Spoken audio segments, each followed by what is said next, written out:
Oui, c'est parce que nous voulons que les autorités du pays puissent écouter notre voix. Nous sommes tués. Vous savez, la commune de Oicha vient de subir encore la perte de vies humaines du 8. Le 8 au 9, toute la nuit, les ADF étaient en train d'égorger notre paisible population dans le village de Fotodou et Aveyi. Et pour cette raison, nous avons compris qu'il fallait d'abord que nous puissions plaider les nôtres, les enterrer dignement, mais par ce message, appeler le gouvernement à prendre une conscience. Parce que nous ne pouvons pas rester ici en train de plaider le nôtre suite à une incompétence qui se justifie par ce que nous sommes en train de voir. Nous avons compris sans hésiter que ce qui bloque, c'est Kinshasa. Parce que c'est là où il y a le preneur de décision. On peut avoir des éléments, mais si les éléments ne sont pas motivés, nous n'aurons pas de résultats.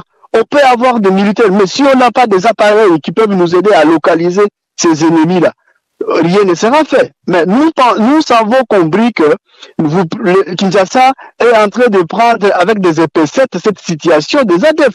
Imaginez ce qui s'est passé aussi à Mangurujipa. Plus de 100 personnes qui ont été tuées. Et le même jour à Oicha, 18 personnes égorgées. Et la liste peut continuer parce qu'il y a même d'autres personnes qui ne sont pas retrouvées jusqu'à aujourd'hui.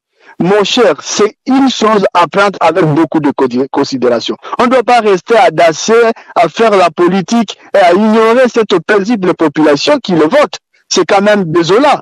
La population a compris. Nous devons nous mobiliser pour que l'hiérarchie et les autorités comprennent ce que nous avons besoin. Nous n'avons pas besoin de beaucoup de choses. Nous avons besoin seulement de la paix.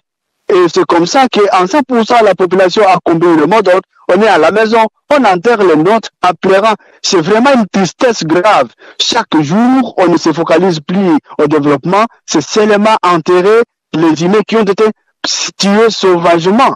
Donc, nous voulons que les autorités prennent encore une conscience. On ne doit pas fermer les yeux à des tueries pareilles. On ne doit pas s'occuper seulement de la politique et oublier que la première chose à faire, c'est la sécurité de la population.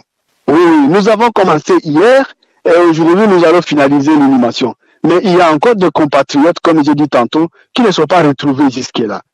Et donc, c'est une petite superficie contrôlable, mais on n'arrive pas à comprendre pourquoi quelques kilomètres c'est vraiment difficile à contrôler quelques kilomètres, maîtriser ces ADF. C'est vraiment décevant, mon cher journaliste.